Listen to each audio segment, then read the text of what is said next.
This episode is sponsored by Appian, a technology leader in driving digital-first insurance transformation.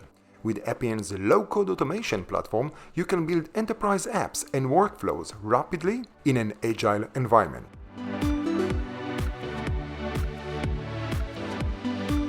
This episode is sponsored by Exactuals, perfecting insurance payments and the data driving them. Good morning, Gil. How are you? I'm great, Gilad. It's great to see you. Likewise. This is going to be a thick Israeli accent podcast today. And, first of all, I love your background. Do you play the piano? Well, to tell you the truth, I started as a violinist. Nobody kidding. knows that, by the way. Now everyone knows that. Okay, so I started as a violinist and I have a perfect pitch. So since then I play many kinds of instruments, mostly guitar and piano. Yeah. Oh, when I was a teenager and I was like, I had the long hair and I was trying to play the guitar, I hated you guys, seriously, because I'm like death tone.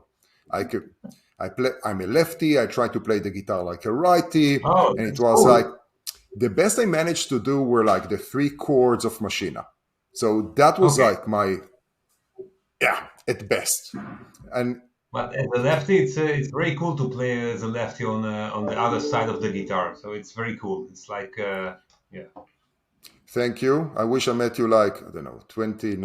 Oh, God. That was like almost 30 years ago. But yeah, we are growing up very, very fast. Time goes by.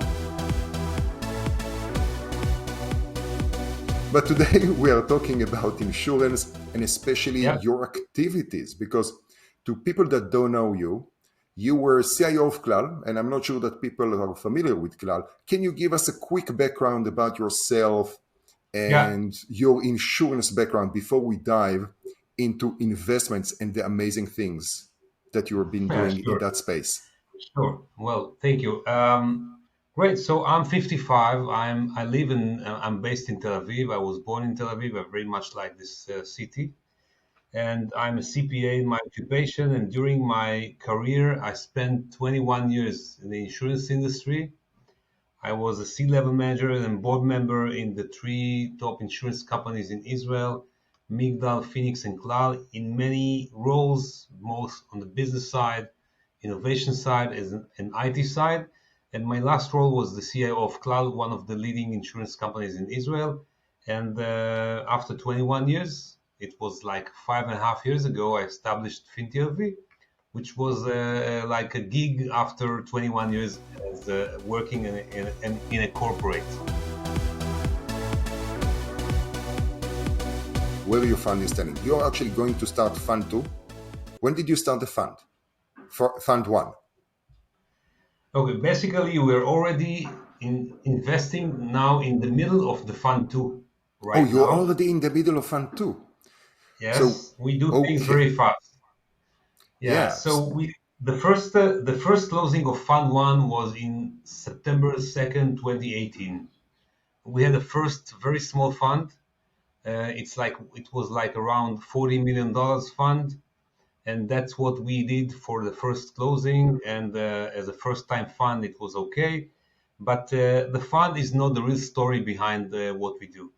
Because what we have established in the last 5 or almost 6 years is basically a big network and ecosystem of insurance companies, reinsurance companies, MGAs, brokers, many startups from all around the world, and this ecosystem is working constantly to bring value to all the value chain of the insurance industry. So anytime we have some opportunity to some part of this ecosystem, we bring this opportunity to the ecosystem without asking for anything, just because we believe that bringing value to the ecosystem makes things much easier later on, and it comes back to you.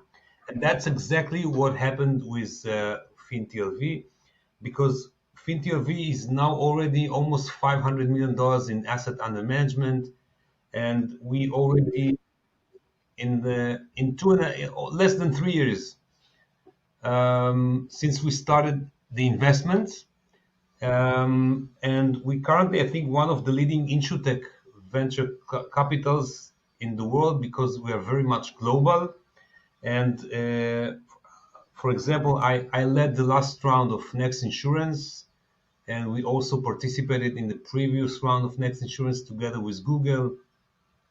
I led the last round of Hippo Insurance. We invested in Corvus, in Unqork. These are top tier InsurTech startups, and we are very much focused not only on late stage investments, but we are all the time trying to understand what would be the next trends in the insurance industry. Because when we speak about the disruption in this industry, it's only the start. We haven't started scratching it yet. And this is a huge industry. It's 5 times bigger than the bank industry. So we all the time try to see what the future is going to bring. We work with our partners on the ecosystem. It's like 150 insurance companies from all around the world, from all the regions. We try to understand to predict what would be next, and we try to focus our investments into these type of trends and forecasts. Now, I'm just giggling here to myself because I have a feeling that it's going to be one of those monologue conversations. Because what you said already, Okay. I want to break it already to several different things, because what we've seen is that that's my usual time to wake up. It's 7. Okay, great. Let me make sure that I don't have another alarm clock. Which it's funny, it's going to be in the podcast. There is no way I'm taking this out. Now, Okay, with you, cool. it's like from all you said already. So you, in 3 years of investments, you already accumulated $500 million in asset management. You basically became very quickly one of the heavy hitters in the industry. I managed to catch you between a board meeting with Corvus and Spinnaker, which we are going to have this podcast recording very, very fast. So that will be number 2. So you are leading the different rounds, and you talked about your first fund. So that will be 3. Number 4 will be you had your first fund, 40 million, then 120. I have a feeling that next year you already start to recruit for, raising money for your third, if not fourth fund. And then I completely forgot. There were so many different things that you managed to talk about. Oh, so an Israeli fund, which is a global fund. Usually, now the thing is that people don't understand that Israel is the size of Jersey. So we're talking about a market of 9 million people. How come there are so many insurance companies and so much activity that managed to get that so much insight? So which one do you want to answer first, or to dive into that detail? Okay, because there are so many things. First of all, we got lucky. I think that's the first thing. The second thing is we need to thank COVID for a lot of what happened to FinTLV. I'll explain, and that's what made us more, let's say, international or global, because in prior times, if you wanted to become a global fund, you need to have offices in New York, in China, in many other places. And we invested in Europe, in UK, in the US. Most of our investments are US based companies. And we're located in Israel. So this is that's the first question. How come you're so global? So I think that what COVID brought us is that no matter where you are located, if you have a good domain expertise and you understand the business, you can make a lot of investments in different places which are not connected to the place you're based in.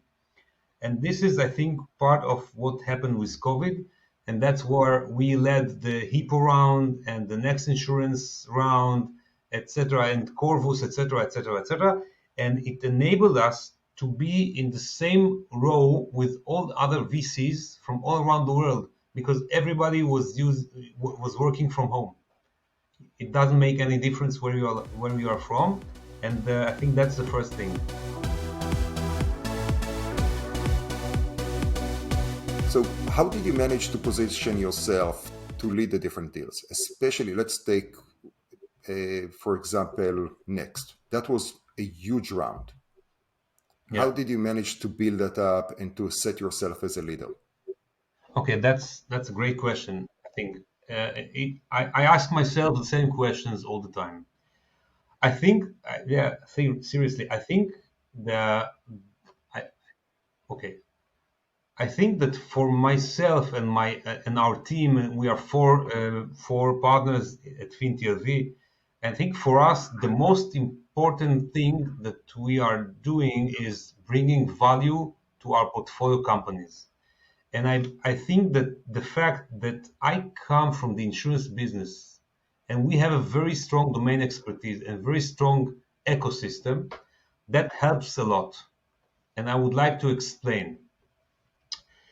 When we are investing in an InsurTech company, never mind what's the name of the company, we are bringing a lot of experience and we are bringing a lot of knowledge, which means we can help the company to grow. We can help the company to have better reinsurance treaties. We can have the company get better terms on the ceding commissions. We can help the company build additional rounds and additional capital. We help building debt facilities and debt rounds. We are now helping for one of our companies to build a new captive in the US, which will enable us to have more risk capital and to take more risk on our balance sheet. So we are coming with all these good things and we provide it to the portfolio companies we invest in. And that's why we first build relationship, and that's why we first invested in Next Insurance, for example, together with Google, and this was the previous round. And when the company knows us and understand our ability to bring value, then it's our place also to lead the next round, and we know how to contemplate very quickly big rounds with big dollars. And because we know the company very well and the due diligence process and all this is taking only 4 to 5 weeks. And I think that was the part of success of leading Hippo and Next Insurance and other companies. And we very much like this type of bringing value. So we are very active in this company. And now it's a question of the future. Where is your, let's call it, investment appetite? You invested and led rounds of, basically hundreds of millions. Yeah. Are you only investing in the D, C? Where is your investment appetite? Great. Okay. So, we have no limits in terms of maturity. So we know how to invest in early stage companies, and we recently invested in an early stage company called Sweetch. I'll explain why, because it's not an InsurTech company. And we also invest in pre-IPO rounds like Hippo Next and Unqork and others.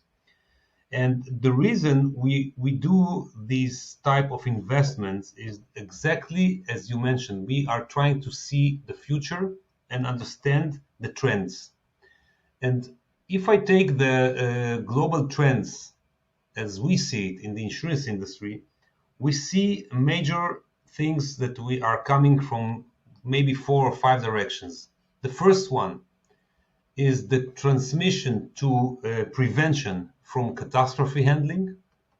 And we see this in all the lines of businesses of the insurance industry, from P&C to life and health, etc. We can discuss about it, of course, if you'd like.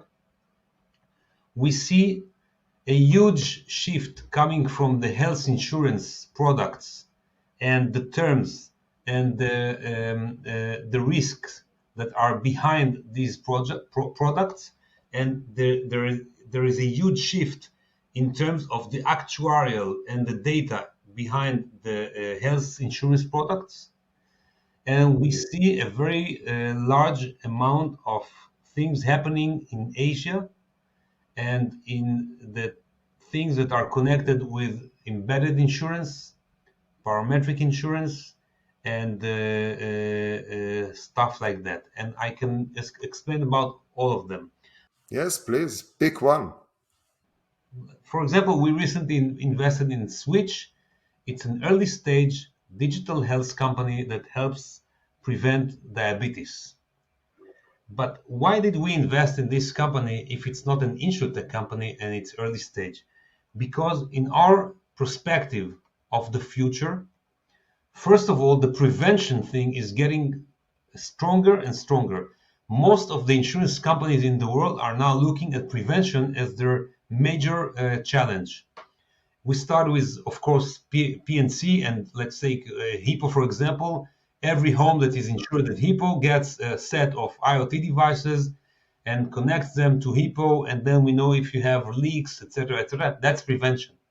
And many of the insurance companies decided, instead of taking care of catastrophes and handling the catastrophes, they are taking care of doing more preventive maintenance.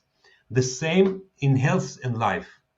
So you can see a lot of digital health products and a lot of things coming from the health side to prevent diseases, to have a better life, to have a longer life, which will be more healthy, etc., etc. It started with companies like Discovery and the Vitality program that everybody knows.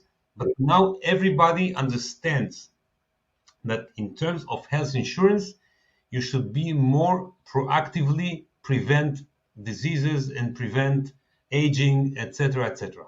And this is why we invested in Sweetch, for example, and we are now taking Sweetch to the insurance industry and working with reinsurance companies to build products that will be based on this type of technologies.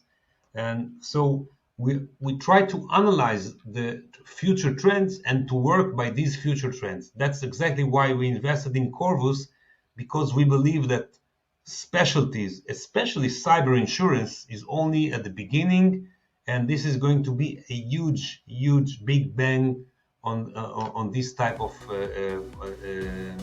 products. And you mentioned the Big Bang. This is the second time. And you think that InsurTech is going to be bigger than FinTech or the banking.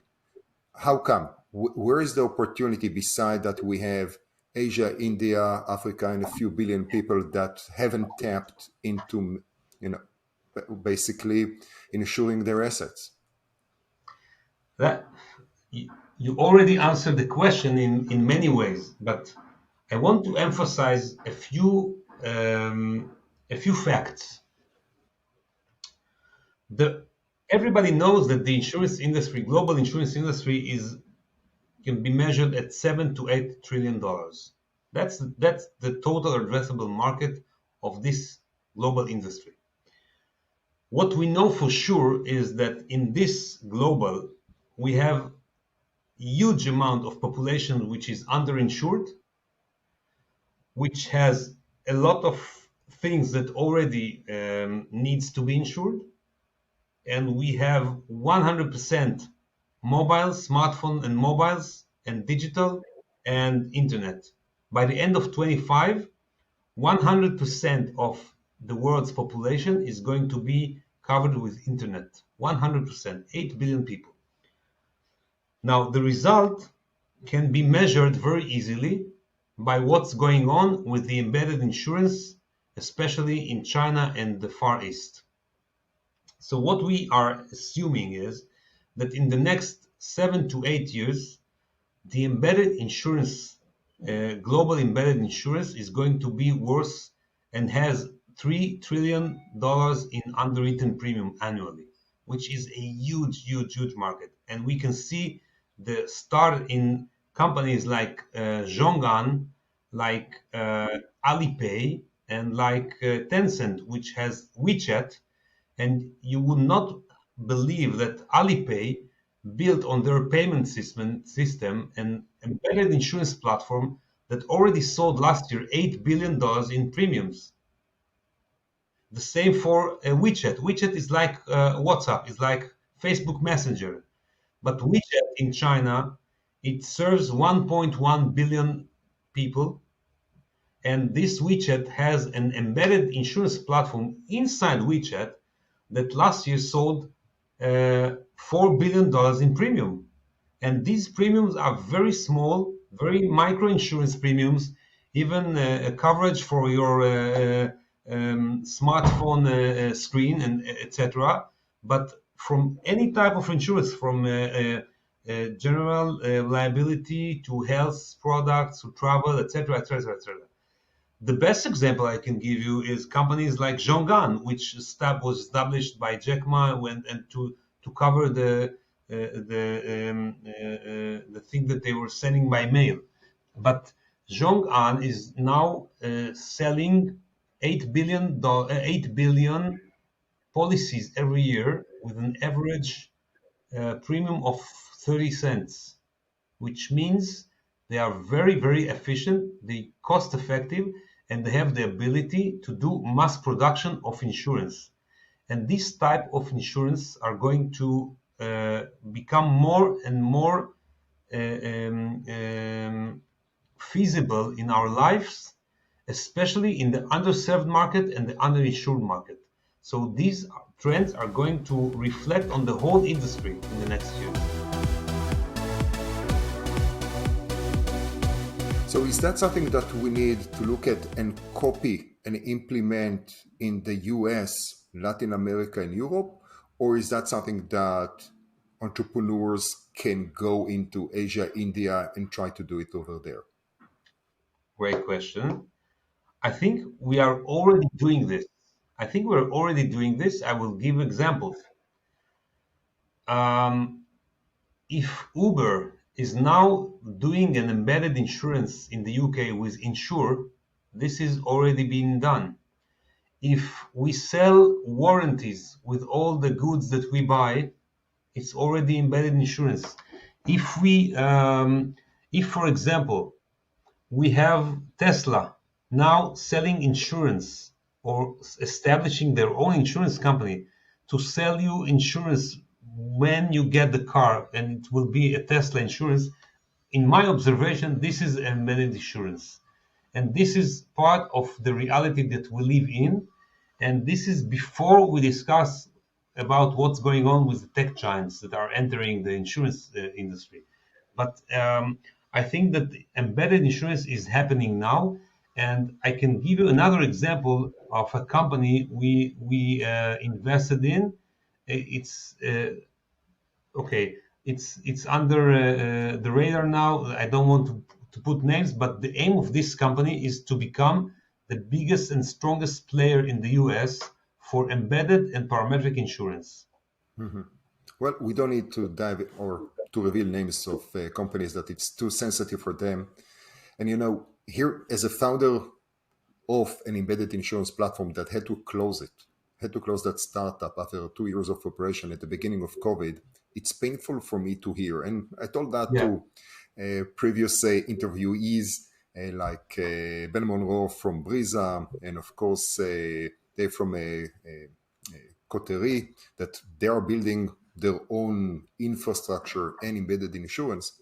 And it's a little bit what I see is that we have a different definitions of the embedded insurance concept and flow and where it is. Because when I think about WeChat owns the channel. That's the channel. This is how in China everyone is paying. They get their social credit. Everything is going through WeChat, from communication. That will be their favorite messenger, and doing the payments. So when Facebook tried to do a copy paste and customize, for them it was like, we should try to figure that out. Soon enough, we're going to see the E1 or other crypto that most likely will be part of it. And that completely everything will go all communication, your life, your analytics, whatever that may be, will go through that channel. So, and when we take that and simplify, cut and break, and we look at the, as you mentioned, Uber and Insure, completely makes sense. You're already in there. There is no need. It's not that click, oh, do you want the insurance with your flight ticket? Yeah, just uncheck this box or check this box, and Allianz will sell you that policy. Yes. It's going but to be. But this is, at the end of the day, it's a question of CAC, of customer acquisition cost. Yeah. So the whole game here is zero CAC. Yeah, that's the main motivation, because you already made the work to bring the customer. Now you sell him the insurance. And this is like an upsell. It's an upsell. It's a cross-sell, or basically providing the insurance, and the insurance become a service. It's not that mandatory paying, go to the dentist kind of feeling. It's like, oh, by the way, you should have insurance so you can protect the asset. You can protect whatever, you wanted to buy. Now I forgot the name of that company that they insure shows and tickets to shows. Yes, but it's the same concept. Setu. Sorry, say that again. Yeah, it's called Setu. Setu. Oh yes. Yeah. Wonderful. It's a parametric product that is triggered by third party, and as you know, parametric that's the type of product. And these products are great because they have zero friction with the customer and automated claims processes, which enables you to be very effective in one hand, and on the other hand, to control your losses very easily, because usually it's short-term products. So you can tweak the actuary very easily and make sure you're in a level of loss ratio that you would like to be. Gil, I know that we are short on time today, especially because you are between different board meetings. So I have two more questions for you. The first one will be about what type of entrepreneurs should reach out to you and how they can reach you. And the other one will be the regular question that I ask at the end of any podcast, which will be, please give us a recommendation that you picked up during COVID, during lockdown. It can be a book, TV show, a life hack, whatever that may be. Wow, amazing. Great. Okay, so I'll start with a recommendation. It's a book that I just downloaded to my Audible. And I think it's part of what we are seeing in the future. And it's very interesting to understand. The book is called Lifespan by David Sinclair. And the aim of this book is to ask a question, is to answer the question why we age and why we don't have to. Okay, and this is very interesting to listen about the things that you can do to take care of your longevity, etc. And I very much I can say that this is a very interesting book. This is my recommendation. My other recommendation is, after COVID and everybody is now getting vaccinated, you should go to as much as concerts as you can and enjoy life. That's my recommendation, and I do that. And every concert I see, I go, and I never hesitate. About our business, I think everybody can approach us very easily, and I'm happy to say and to share with you that everywhere that we can help and bring value, we will do that without any ask.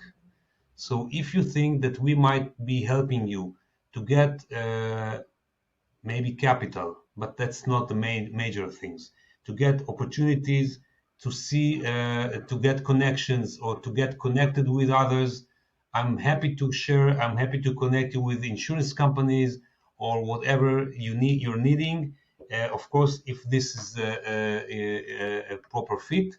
And you can always reach me at my email. It's gil@fintlv.com. Very easy to remember. And that's it.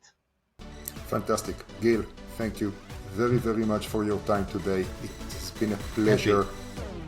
Thank you. Thank you. Thank you.